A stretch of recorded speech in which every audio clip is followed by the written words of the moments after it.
बच्ची जहाँ थी उसे इस बात का अंदाज़ा नहीं था कि वो जगह उसके लिए नहीं बनी है, उसे वहाँ नहीं होना चाहिए। लेकिन जिन लोगों ने उस बच्ची को वहाँ छोड़ा वो इस बात से भली भांति परिचित थे कि जो जगह है जहाँ वो उस बच्ची को छोड़ कर जा रहे हैं वो बिल्कुल भी उस बच्ची के लायक नहीं है। लेकिन इसके बाद भी उन्होंने उस बच्ची को वहाँ छोड़ दिया। क्या उनके पास कोई और विकल्प नहीं थे? क्या कोई और ऐसा स्थान नहीं था जहाँ उस बच्ची को छोड़ा जा सकता था? शायद थे, लेकिन पता नहीं क्यों उन्होंने उसके बारे में सोचा नहीं। अगर वो सोचते तो शायद एक सुरक्षित स्थान उस बच्चे के लिए ढूंढने में कामयाब हो जाते। ये जो घटना है ये उत्तर प्रदेश के हरदोई जिले में घटी है। हमें इस घटना की जानकारी, हमें यानी कि पालोना को इस घटना की जानकारी अपने उत्तर प्रदेश मीडिया के एक साथी श्री ललित कुमार से मिली। इसके बाद हमने चाइल्ड लाइन हरदोई से संपर्क किया, उनसे जानना चाहा कि क्या इस घटना की जानकारी उन्हें है। तो उन्होंने बताया कि उनके पास वैसी कोई भी इंफॉर्मेशन नहीं आई है, बल्कि पालोना से ही उन्हें इस बच्चे की जानकारी मिली। तो ये जो घटना है ये मैं आपको बताती हूँ कि कहाँ हुई। ये हरदोई के टंडियावा थाना क्षेत्र के गोपामऊ कस्बे में हुई है। शुक्रवार को घटी है और सुबह का समय था। जो लोकल मीडिया है उसके मुताबिक जाहिर कंडक्टर के पुत्र ने उस बच्ची के रोने की आवाज़ को सबसे पहले सुना। वो टंडियावा थाना क्षेत्र के गोपामऊ कस्बे में मोहल्ला बंजारा में बजरिया वाली चक्की है कोई जगह है, वहाँ पर उसी प्रांगण में उसकी शायद बकरी बंधी हुई थी। वो अपनी बकरी को जब खोलने के लिए गया तो वहाँ उसे उस बच्ची के रोने की आवाज़ सुनाई दी।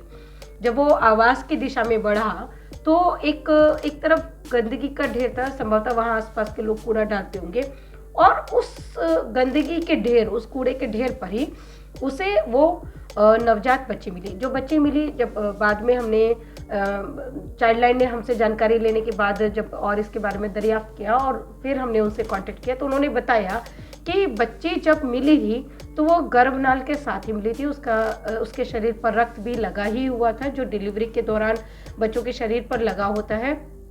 और हुआ ये था कि जब जाहिर कंडक्टर के पुत्र ने उस बच्चे को वहाँ देखा तो उसने अपने परिवार को इसके बारे में सूचना दी और तुरंत ही वहाँ पर लोगों की भीड़ इकट्ठा हो गई। उसी भीड़ में वहीं आसपास में ही रहने वाले जहीर की पत्नी रोशन जहां ने आगे बढ़कर बच्चे को वहाँ कूड़े के ढेर पर से उठा लिया और कहा कि ये बच्ची को हम पालेंगे पोसेंगे, और उन्होंने उसके पालन पोषण का सारा जिम्मा ले लिया। ये जो बच्ची की मिलने की सूचना थी, टंडियावा थाना की गोपामऊ जो पुलिस चौकी थी वहाँ के प्रभारी तक भी पहुंची। प्रभारी केसी यादव घटनास्थल पर आए और जब रोशन जहां ने बच्ची को पालने की पेशकश की तो उन्होंने खुशी खुशी उस बच्ची को रोशन जहां की गोद में डाल दिया। ये सबसे अचरज की बात यह है कि चाइल्ड वेलफेयर कमेटी को इस बच्ची के मिलने की कोई भी जानकारी बिल्कुल नहीं थी।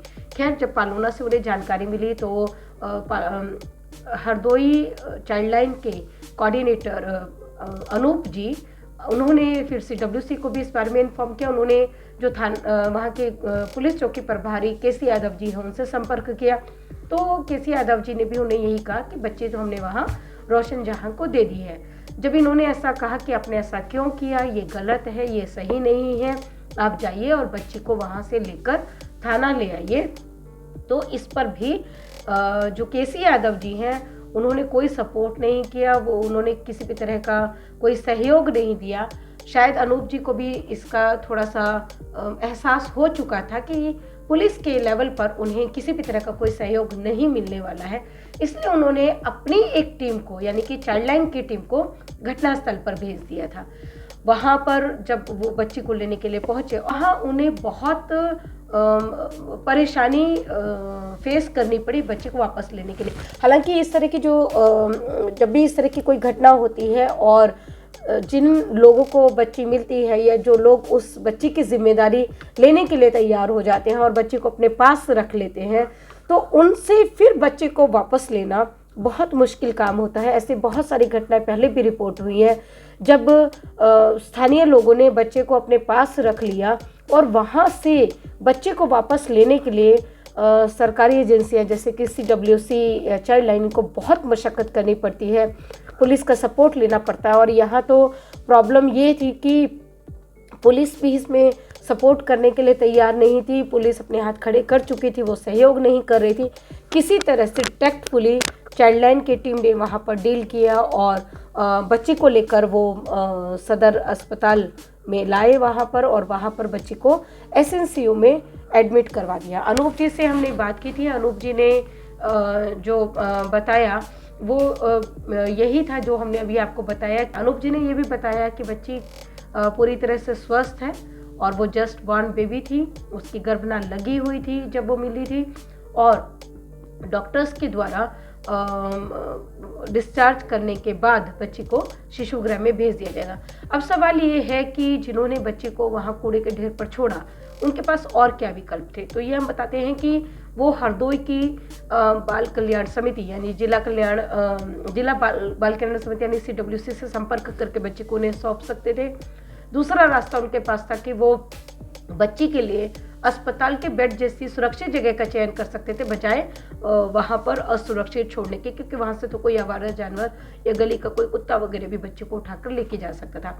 अगर उनको मान लीजिए अपनी CWC के बारे में नहीं पता था तो सब लोग चाइल्ड लाइन से परिचित हैं। 1098 इनका टोल फ्री नंबर होता है, वो 1098 पर चाइल्ड लाइन को संपर्क करके बच्चे उन्हें सौंप सकते थे।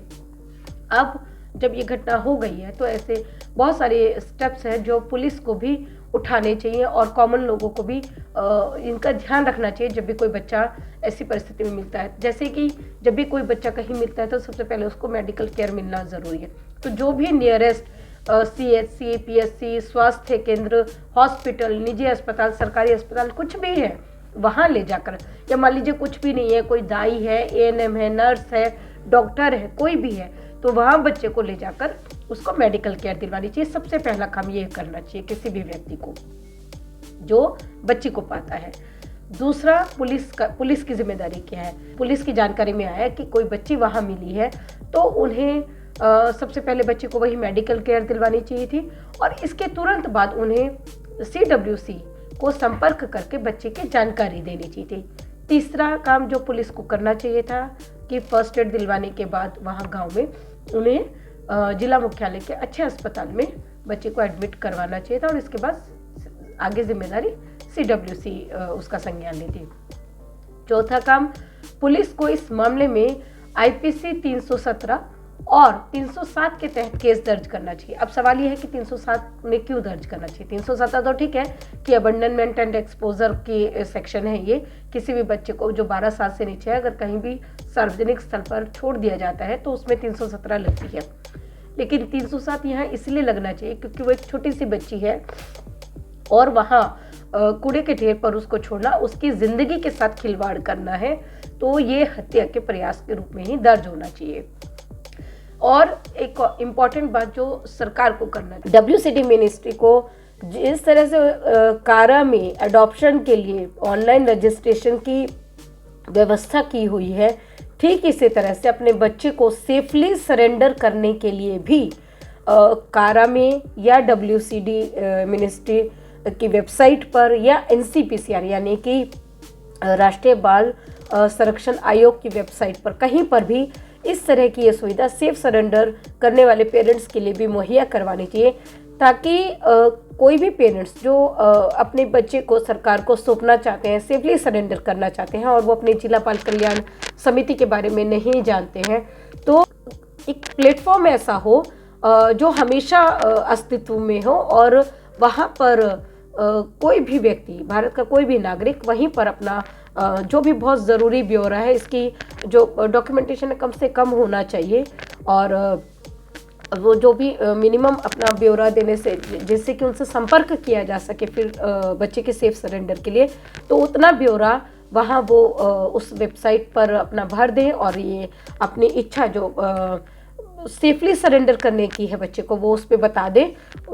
इसके बाद WCD मिनिस्ट्री या जिस भी वेबसाइट पर है, मान लीजिए WCD की वेबसाइट पर है या कारा की वेबसाइट पर है या NCPCR की वेबसाइट पर है, कहीं पर भी है, तो वहाँ उसी ज़िले के CWC से उनको कनेक्ट करवा सकते हैं जब उनके पास इस तरह की कोई एप्लीकेशन पहुंचती है या ऑनलाइन एप्लीकेशन पहुंचती है।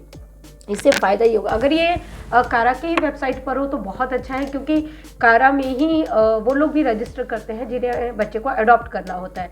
तो कारा क्योंकि ऑलरेडी न्यूबॉर्न बेबी से में ही डील कर रही है, तो सेफ सरेंडर के लिए भी कारा एक ये इनिशिएटिव ले सकती है।